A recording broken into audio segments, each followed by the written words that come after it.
دیکھیے وطر کی نماز کیسے پڑھیں، کیا ہے؟ اللہ کے رسول صلی اللہ علیہ وسلم نے فرمایا نماز وطر ہر مسلمان پر لازم ہے۔ اللہ کے رسول صلی اللہ علیہ وسلم نے کیا کہا؟ ہر وطر کی نماز کیا ہے؟ ہر مسلمان پر لازم ہے، لہذا جو 3 پڑھنا چاہے 3 پڑھے اور جو 1 پڑھنا چاہے 1 پڑھے۔ کون سی نماز جی ہے؟ کتنے پڑھ سکتے؟ اس حدیث میں کتنے بتائے گئے؟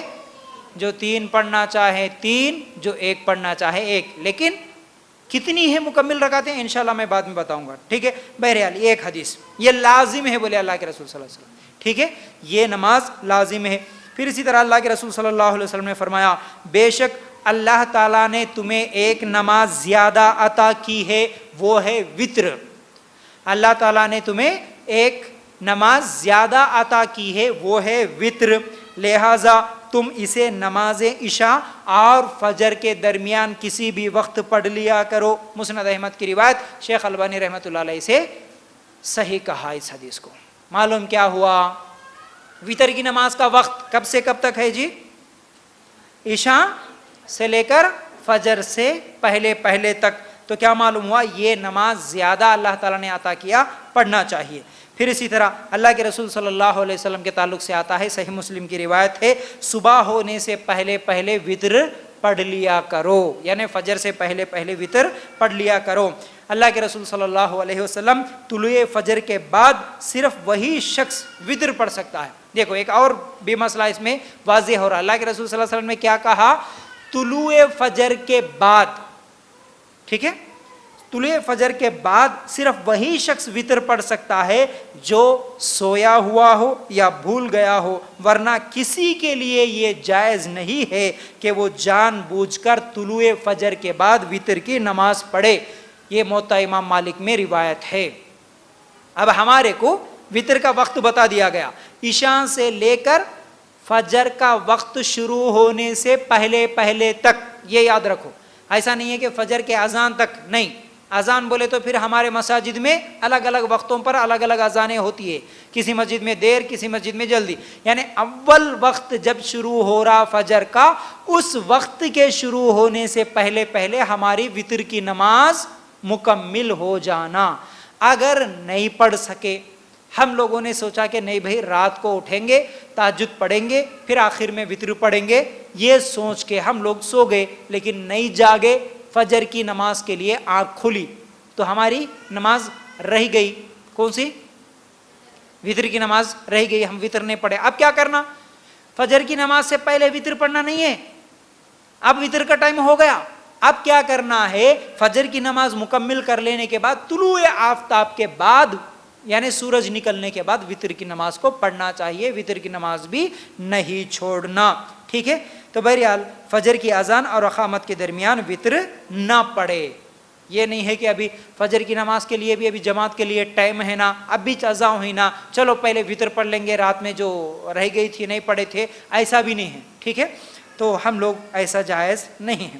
اب کسی کے لیے جائز نہیں۔ اچھا یہ بھی کس کے لیے جائز ہیں؟ جو جان بوجھ کر چھوڑ دیتا وطر، اس کے لیے نہیں ہے۔ پھر یہ بھی یاد رکھو، نہیں بھائی اب وہ دعوت میں جانا ہے، جلدی فرض پڑھ لیں گے، چلے جائیں گے، کھانا وانا کھا لے کے پھر بعد میں بھول گئے تو کل صبح پڑھ لیں گے وطر کی نماز، ایسا نہیں۔ جو سو گیا ہو، یعنی تہجد کی نیت تھی، سو گیا یا بھول گیا، اس کے لیے پھر فجر کے بعد پڑھنا ہے، لیکن کوئی جان بوجھ کر فجر کے بعد نماز نہیں پڑھ سکتا وطر کی۔ وطر کا وقت فجر سے پہلے تک ہے، ٹھیک ہے؟ نبی کریم صلی اللہ علیہ وسلم نے فرمایا تم نماز وطر کو رات کی آخری وقت میں پڑھا کرو، یعنی آخری نماز وطر کو بناؤ۔ یہ اللہ کے رسول صلی اللہ علیہ وسلم کی حدیث ہے۔ یہ کہاں ہے حدیث؟ صحیح بخاری اور مسلم، یہ دونوں حدیث کی کتابوں میں یہ حدیث موجود ہے۔ تو وطر کی نماز ہمارے رات کی نمازوں میں آخری نماز ہونا، یہ بھی یاد رکھو۔ نہیں بھائی ہمارے کو یہ مسئلہ نہیں معلوم، ہم کیا کرتے؟ عشاء پڑھ لیتے، عشاء کے ساتھ ہی عشاء کی سنت، عشاء کی نفل بول کے جو پڑھ لیتے 17 رکعت، اس کے بعد وطر بھی پڑھ لیتے، پوری نماز عشاء کی ہو گئی سمجھ کے، پھر رات کو اٹھ کے تہجد کی نماز پڑھتے ہیں، پھر تہجد کی نماز پڑھ کے سو جاتے ہیں۔ حالانکہ یہ مسئلہ ایسا نہیں ہے، یہ بات غلط ہے۔ رات کی نمازوں میں آخری نماز وتر کو بنانا ہے۔ اگر تہجد پڑھنے کی نیت ہے تو عشاء کے ساتھ وتر کی نماز نہیں پڑھنا، عشاء کے بعد وتر کی نماز نہیں پڑھنا۔ تہجد پڑھنے کا ارادہ ہے، نیت ہے تو وتر بغیر پڑھے ہی سو جانا۔ پھر جب آپ تہجد پڑھیں گے، تہجد مکمل کرنے کے بعد رات کی آخری نماز وتر، ایک بات یاد رکھ لو بس، رات کی آخری نماز وتر ہوگی، ٹھیک ہے۔ جس کو رات کے آخری حصے میں بیدار نہ ہونے کا اندیشہ ہو تو ویسا آدمی سونے سے پہلے وتر پڑھ لینا چاہیے۔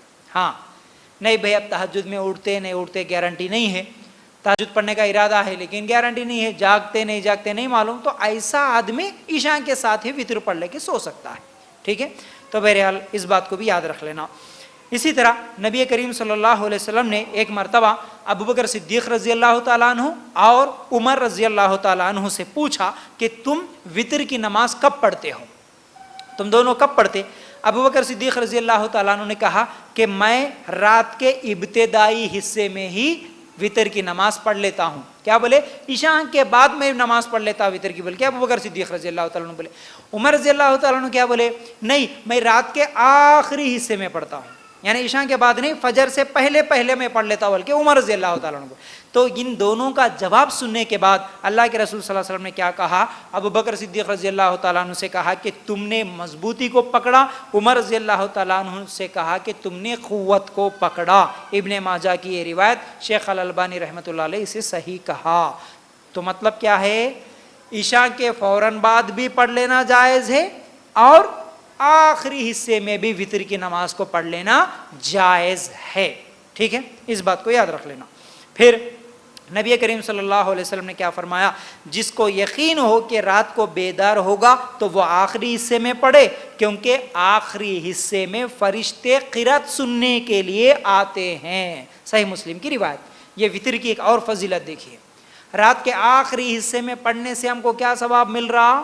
وتر کی نماز رات کے آخری حصے میں پڑھنے سے فرشتے قرات سننے کے لیے آتے ہیں، اس لیے بہتر یہی ہے کہ ہم وتر کی نماز کو، اگر جاگنے کا ہم کو کیا ہے، بیدار ہونے کا یقین ہو تو رات کے آخری حصے میں وتر کی نماز پڑھ لینا چاہیے۔